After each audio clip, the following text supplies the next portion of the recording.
maybe not. We'll save these for later. Welcome to parents and friends, my fellow faculty, and of course to the class of 2014. Between the courses you have taken, general discussions that I've had with you in class, on benches, forays into the forum, and on occasional van rides, I'm not sure I have all that much for you. Y'all are significantly more prepared, more motivated, more accomplished than I and a wide swath of my peers were at your age. And this is from work you've done in class, on the stage, on the field, in your community, on a Friday night. You folks are wondrous. So what to share with you and chat about as you head off to college? Some might note that this is not like a college graduation. You're not heading off to the real world. You're not getting a job, you're not paying bills, you're not dealing with health insurance. But I think your world is real enough, as real as any other place or time. And the soon-to-come college debt will make it very real. True, you don't have impending job interviews, or you're making decisions on where to live, or whether to buy kitchenware or a bigger TV. However, you will have as much freedom as you've ever had to control your life. Go or not go to class. Some of you have been making that decision already. Study or not study. Some of you have been making that decision as well. Party or not party. That's in the Rolodex of your decisions also. Okay, so it's not that much different. Except there really is no one to check up on you. You don't have to tell a story to me or Mrs. Wall or your teacher or advisor about the missed class or missed assignment. You don't have to tell a story or create a timeline for your parents about going out, staying out, never coming back. You can just go. You can just do it. And you don't have to explain to anyone. Unless you do it so much and so well that you have to explain it to your institution about whether you would need to stay there or not. So that's what I'm going to touch upon. I'm going to talk to you about things with this newfound freedom, this lack of accountability. Well, to everyone but yourself. Richard Bach wrote, "To live a free and happy life, you must sacrifice boredom. It is not an easy sacrifice."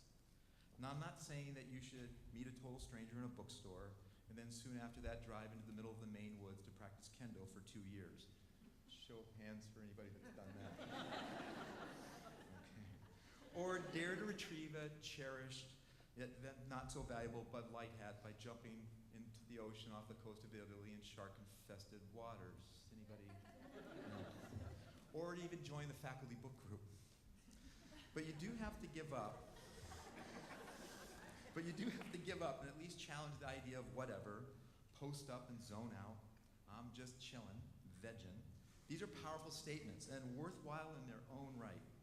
But there are things you need to explore, need to learn to do, want to explore, want to learn to do, that can't happen just playing video games, being faded on a Friday night, or doing the expected normal and routine.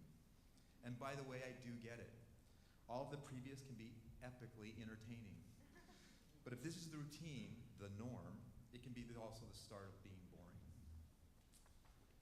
Quick aside, parents, I do this quite a bit in my classes. Graduates, you are somewhere used to this. So a quick idea about maybe a way to sacrifice boredom. At your social gatherings to come, try to never be, or not regularly be, the smartest person in the room. At least most of the time. And if you are, find smarter people or go to a different room. Between my colleagues, your parents, and you, I regularly follow my own advice here. And it's one of the reasons I like it here so much. Anyway, you've selected a fairly wide list of amazing places to go to spend the next 4, 5, or 6 years. The facilities, the level of teaching, the types of courses, the number of experiences that are possible can boggle the mind. You have to sacrifice the staid and the true. You have to have gumption to seek out. I checked a brief overview of some of the schools you're going to. You can take courses on preparing 5-course meals, dancing, all kinds of dancing, scuba diving, how to write video games, introduction to wines, extreme lit, interesting course. You actually practice what you are reading. You try to do what you're reading, so maybe you stay away from Heart of Darkness on that one. Hang gliding. Hang gliding. So you'll have time. You really will. You'll have lots of time. But you have to overcome doing nothing. You have to overcome doing the same thing.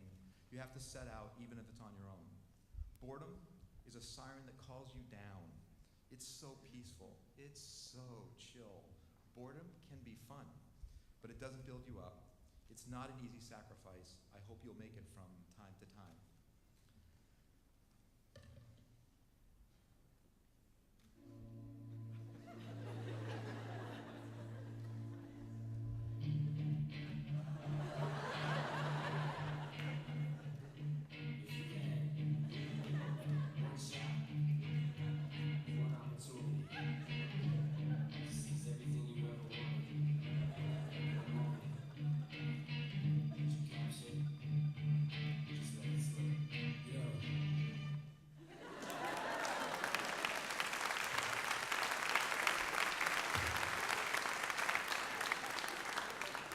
If you had one chance, one opportunity, I'm going to echo Leah here.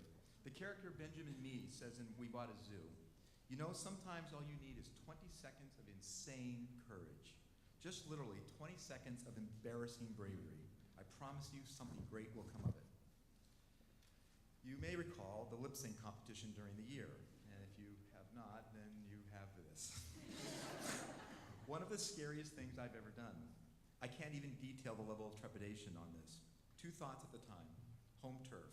Everywhere is home turf. The stage was my home turf, and I can do anything on my home turf. And embarrassing bravery. Just 20 seconds of it. Just get started.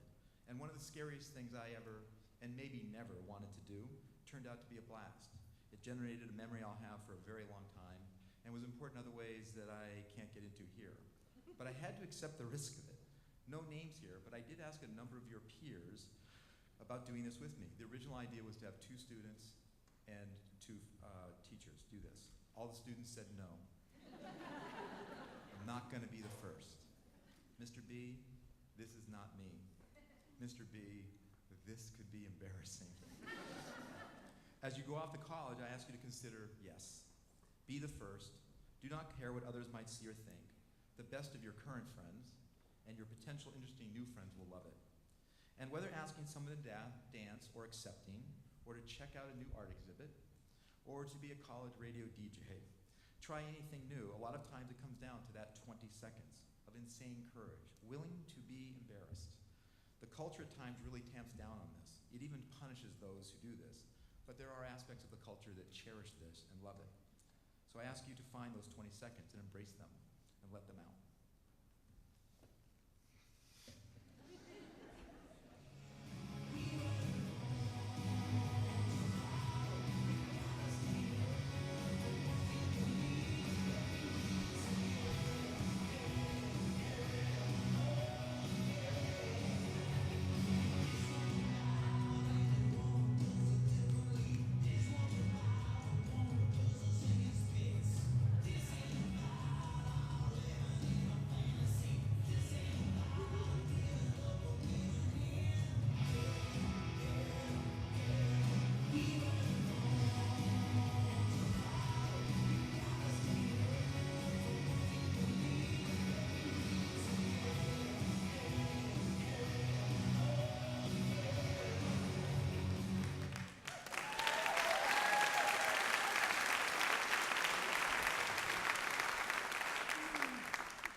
Not born to follow, have to stand up for what you believe.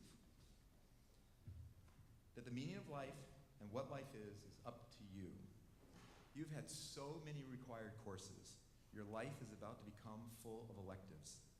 One of the many goals of Derryfield has been to give you a foundation to prepare you for college.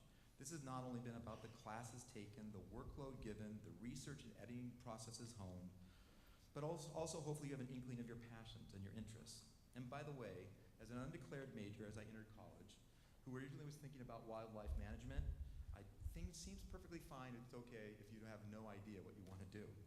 But you get to decide what classes you take, how you decide to be invested in them, who you meet, the situations you want to be in, the experiences you want to have, the experiences you didn't know you wanted to have, the experiences you wish you didn't have. All of these are on the whisper of tomorrow. It is an elective and you decide, and you've made some of these decisions already. The schools you applied to versus those you didn't. The schools you decided to attend. which classes you sign up for, what times you decide to sign up for them. All of these will be ripples in your life. And they will come with pluses and minuses. I think Astrid in How to Train Your Dragon has this right. She says to Hiccup, "This is for kidnapping me." And you get a punch. "This is for everything else." So you'll make decisions, and often there'll be a mixed bag. Not everything goes perfectly. But if you're making decisions that with the unfolding of your life that are balanced, and balanced here does not mean equal between your mind and your heart, I think you'll find that the punch you receive is minor to the kiss you get. And as you do this, you will run into doubters and haters of your chosen path. Not to worry. To paraphrase Lewis Black, you are entering a world filled with idiots. Since there are so many idiots, you may actually start to think that you're crazy. You're not. They're idiots.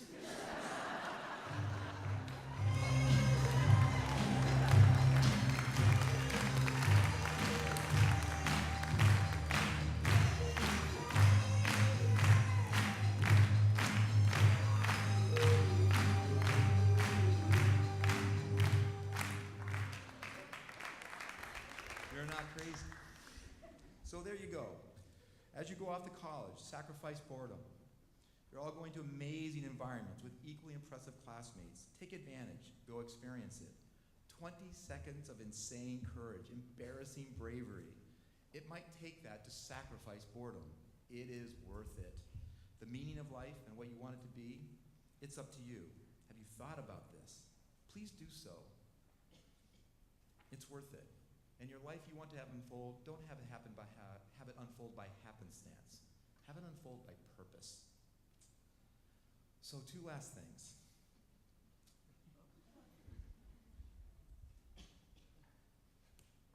This has been a system under consideration for years. And the students have been asked to explain how this works. And on a regular basis, it's flipped colors. The blue's on the bottom, the clear's on the top. I've had 75 submitted suggestions about how this works. None of them have been correct. Sometimes the simple answer is the correct one. And even somebody that loves you and respects you will mess with you.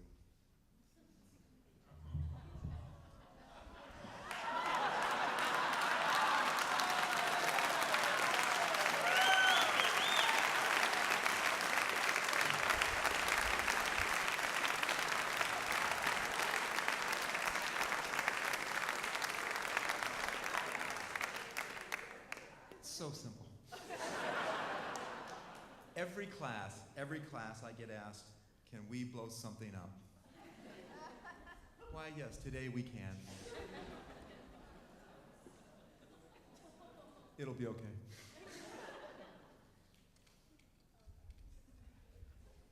It'll be okay.